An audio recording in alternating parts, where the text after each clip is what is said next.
सुनाना चाहता हूँ। हो सकता है बदलते हुए ज़माने के हिसाब से वो चीज़ विचित्र भी ना हो। एक खबर है जो मशहूर क्रिकेटर थे एक संजय बांगर ओपनिंग किया करते थे, बॉलिंग भी करते थे। एक उनके परिवार की खबर है और एक खबर शाहजहांपुर जिले की उत्तर प्रदेश की। पहले शुरू करते हैं संजय बांगर की कहानी। बांगर का एक बेटा हुआ करता था आर्यन बांगर, ट्रांसजेंडर आई थिंक जो भी था। वो महेंद्र सिंह धोनी विराट कोहली के साथ भी रहा है, कुछ समय बिताया, बताते हैं जो खबरें हैं। तो उसके बाद जो बदलाव दिखा, या कुछ कहते हैं क्रिकेट में काउंटी में बड़ा इंटरेस्ट था, उसको नेशनल टीम में आने का मौका नहीं मिला। तो फिर आर्यन ने ये डिसाइड किया कि वो अपना जेंडर चेंज कराए। फिर उसने ह्यूमन हार्मोन रिप्लेसमेंट थेरेपी का है HRT। HRT की प्रक्रिया में करीब 2 से 3 वर्ष का समय लगता है। आर्यन बांगर ने बड़ा कठिन एक फैसला लिया जो हर आदमी लेता नहीं है। लड़की से लड़के बनने वाले तो बहुत होते हैं, लेकिन लड़के से लड़की बनने वाले बहुत कम होते हैं।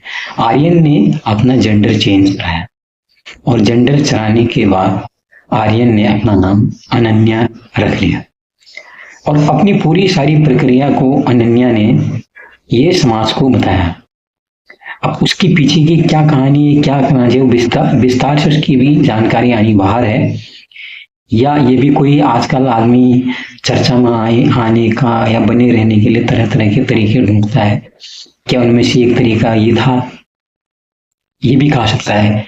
हो सकता है हमारे देश में या दुनिया में बहुत से लोग जेंडर चेंज कराते होंगे, क्योंकि ये एक विशेष तरह का मामला था। यहाँ पर एक लड़के ने लड़की बनना स्वीकार किया। हालांकि दुनिया में और देशों में ऐसा बहुत होता है, लेकिन क्योंकि ये खबर संजय बांगर के परिवार की थी जो प्रमुख क्रिकेटर हैं, इसलिए ये खबर बाहर आ पाई।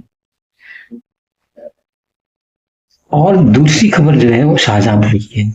शाहजहांपुर में एक ठाकुर रोशन सिंह एक स्वतंत्रता सेनानी हुआ करते थे। उनकी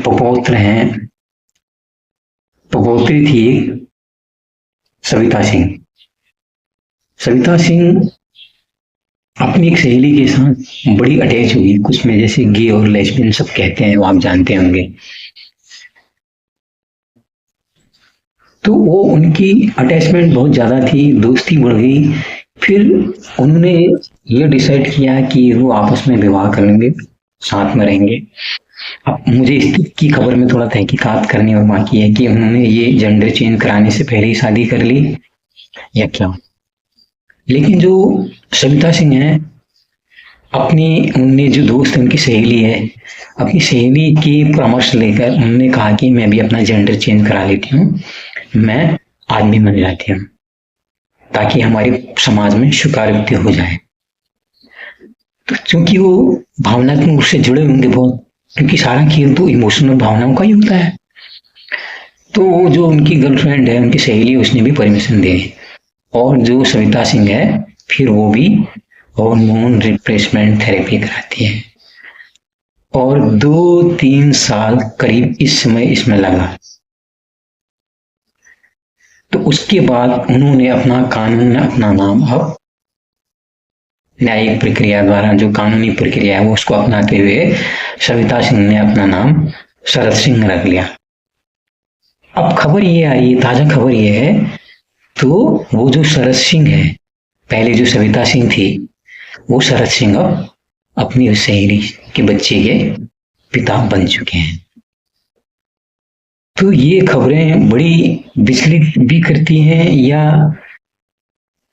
समाज के पेचीदेपन को शो करती हैं, क्योंकि जहां हम निर्वाण और मुक्ति की बात करते हैं, वहां आदमी अभी भी शारीरिक सुख या शारीरिक वासनाओं की तृप्ति के लिए अपनी लिंग परिवर्तन या जेंडर चेंज करा दे रहा है। ये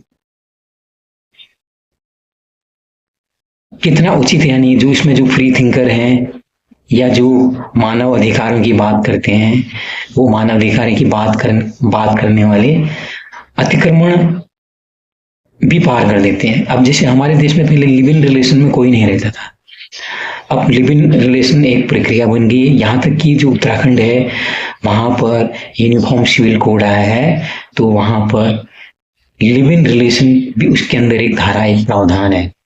वहां पर अभी तक सुनने आया है करीब 21-22 जोड़े यहाँ पर लिव इन रिलेशन की तरह अपना रजिस्ट्रेशन करा चुके हैं। तो ये बदलाव एक भारतीय समाज के लिए सकारात्मक है या नहीं है, ये बड़ी एक प्रश्न है। लेकिन साथ में जब इतने बदलाव हो रहे हैं, इन सब में बदलाव होने के बाद मैं देखता हूँ सोशल मीडिया पे एक कैंपेन जातिवाद की चलती रहती है। यहाँ पर हमारे नेता शायद जो जेंडर चेंज हो रहा है उसी पर, जहाँ पर पूरा का पूरा जेंडर चेंज हो रहा है। आप क्लास चेंज होने की बात ही छोड़िए, और हम क्या लड़ाई लेके चल रहे हैं कि यहाँ पर जाति की जनगणना करो।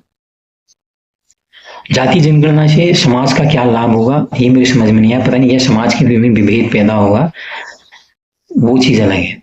लेकिन नेताओं को सोचना चाहिए, जब समाज एक महिला पुरुष बन जा रही है, इतनी लैंगिक समानता आ जाएगी, या हमारे चिकित्सा क्षेत्र में इतनी हम लोगों ने उन्नति कर ली है कि एक पुरुष महिला बन सकता है या एक महिला पुरुष बन सकती है। जब यहाँ तक कि लैंगिक समानता तक के स्तर तक हम पहुंच चुके हैं, तो फिर ये जाति गणना, जाति भेद क्यों? हालांकि वो बात अलग है जो हम कहते हैं कि हम प्रकृति की व्यवस्था में छेड़छाड़ कर रहे हैं।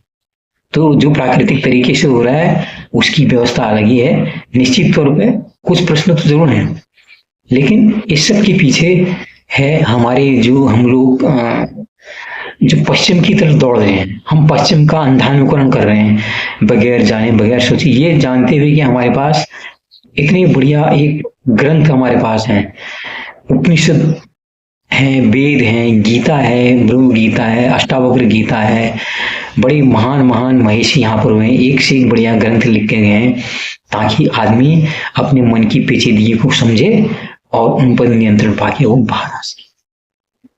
लेकिन उसी के पैरेलल यहाँ पर जेंडर चेंज कराना, जेंडर चेंज करा के फिर पिता बन जाना, ये सारी प्रक्रियाएं चल रही हैं। क्या माया अपने रूप बदल कर आती है, या माया हमेशा जो आध्यात्म के रास्ते में आड़े आती रहेगी, या जो आध्यात्म के पथ पर जाना चाहते हैं उनके लिए ये सारी चीजें गौड़ हैं, उनको इस चीज का कोई फर्क नहीं पड़ता। ये सारी चीजें आप क्या सोचते हैं जरूर बताइए। बहुत बहुत धन्यवाद, आज के लिए इतना ही, नमस्कार।